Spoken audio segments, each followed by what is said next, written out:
Après des années de travail acharné, ça y est, le moment est venu de vendre son entreprise. C'est une étape cruciale, bien sûr, mais qui s'accompagne souvent d'un sacré défi, l'imposition, qui peut être très lourde sur la plus-value. Alors, comment on fait pour bien gérer cet impact fiscal? Allez, pour que ce soit bien concret, on va suivre un cas pratique du début à la fin. Imaginons un chef d'entreprise sur le point de vendre sa société. La vente va lui générer une plus-value d'1 million d'euros.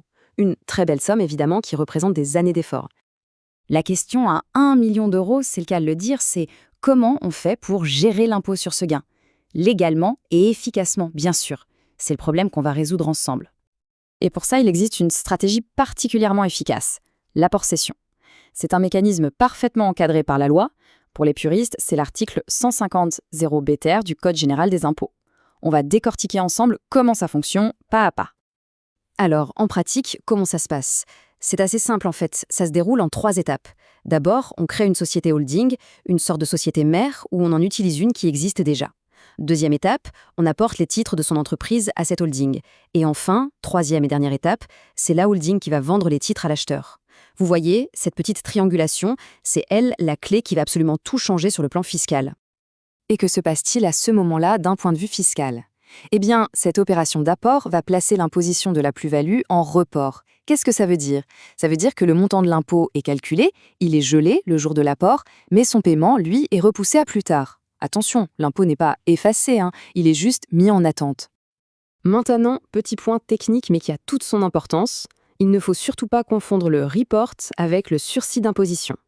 Le sursis, c'est un autre mécanisme qui s'applique si on ne contrôle pas la holding. Mais dans notre cas, puisque le chef d'entreprise contrôle sa holding, on est bien dans le cadre du report. Et c'est justement ça qui nous intéresse, car ça permet de figer le plus-value et son impôt à la date de l'apport. Bon, l'apport est fait. Maintenant, la holding peut vendre les titres. Mais c'est là qu'un calendrier très précis entre en jeu, et il va tout conditionner pour la suite. La grande question, c'est est-ce que cette vente a lieu avant ou après un délai de 3 ans? Le timing de la vente par la holding est donc absolument crucial. Selon que la vente a lieu avant ou après cette fameuse barre des 3 ans, qu'on calcule à partir de la date de l'apport, eh bien on va avoir 2 scénarios très différents. On arrive au cœur de la stratégie. Si la holding vend moins de 3 ans après l'apport, elle a une obligation très stricte pour maintenir le report d'imposition, elle doit réinvestir. Par contre, si elle attend plus de 3 ans, alors là, le report est définitivement acquis, sans aucune condition. Concentrons-nous sur le cas de la vente rapide, donc avant 3 ans. La holding doit s'engager à réinvestir au moins 60% du produit de la vente. Pour notre chef d'entreprise et son million d'euros, ça veut dire très concrètement que sa holding devra réinvestir au minimum 600 000 euros. Mais attention, ce réinvestissement, il ne faut pas le voir comme une contrainte, c'est une vraie opportunité. La loi est assez large, on peut financer une nouvelle activité économique, on peut racheter une autre entreprise pour en prendre le contrôle, ou même investir dans des fonds de capital investissement. Finalement, c'est une excellente manière de transformer le produit de la vente en un nouveau projet de croissance. L'autre option, c'est donc la patience. Si la holding peut se permettre d'attendre plus de 3 ans avant de vendre, alors là, c'est la voie royale.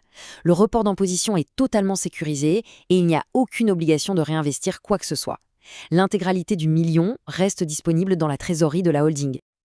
Ok, on a vu comment mettre l'impôt sur pause, mais est-ce qu'on peut aller encore plus loin? La cerise sur le gâteau. Ce qui est vraiment fascinant avec ce mécanisme, c'est qu'il existe des moyens de purger ce report, c'est-à-dire d'annuler purement et simplement l'impôt qui était en attente. La question qu'on se pose tous maintenant, c'est comment on fait pour passer d'un simple report de paiement à une annulation définitive? Est-ce que la plus-value de notre dirigeant, son million d'euros, peut vraiment échapper pour de bon à l'impôt? Eh bien oui, c'est possible. Il y a 2 événements majeurs qui peuvent déclencher cette annulation définitive de l'impôt en report: le décès de l'apporteur, celui qui a fait l'apport initial, ou une donation bien structurée des titres de la holding.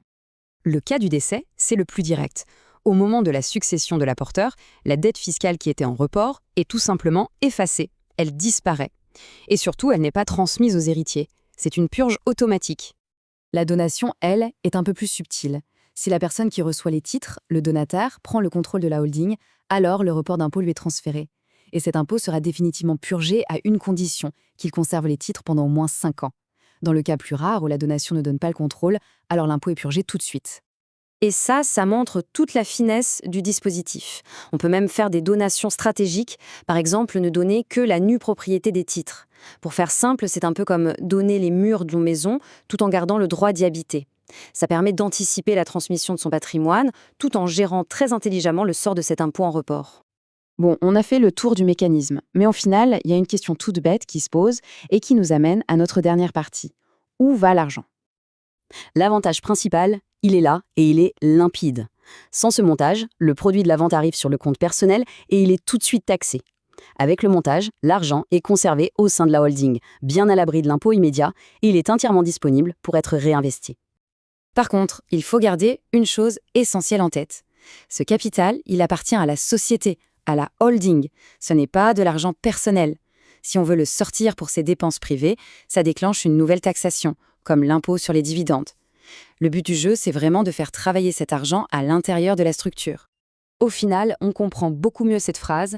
Un impôt qui est mis en report, quand c'est bien géré et bien anticipé, ça devient très souvent un impôt qui n'est jamais payé. On a transformé une lourde facture fiscale en un formidable outil de gestion de capital sur le long terme. Et ça nous laisse avec une dernière réflexion.